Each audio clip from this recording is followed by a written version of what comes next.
உலக மக்களே வணக்கம் சார். ராமர் கோயிலை பற்றி இந்தியாவுக்கு நல்லா தெரியும். எனக்கு தெரிஞ்ச உலகத்துக்கே தெரியும்னு நினைக்கிறேன். சரிங்களா?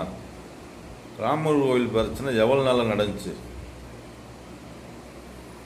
ராமர் கோயிலில் போய் முஸ்லீமும் கோயிலை கட்டிட்டாங்க. சரிங்களா? இது எவ்வளோ நாளாக நடந்துச்சு? இது எப்போ அந்த பிரச்சனை தீர்ந்துச்சு?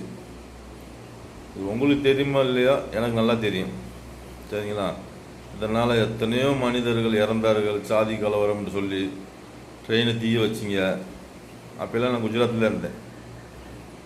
சரிங்களா? இந்த கோயில் வச்சதுனால நாட்டுக்கு என்ன நன்மை, மக்களுக்கு என்ன நன்மை கிடச்சி, இதனால் எத்தனை பேர் உயிர் போயிருக்கு, எவ்வளோ பொருள் சேதமாயிருக்கு சொல்லுங்கள். ஒரு ஆட்டோக்காரங்களாம் ஆட்டோவிலே வச்சு தீய பொறுத்துனாங்க. பெட்ரோல் ஊற்றி வீட்டுக்கு தீ பிடிக்குது.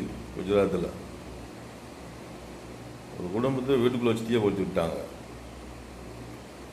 இந்த மாதிரி பல பிரச்சனை வந்திருக்கு.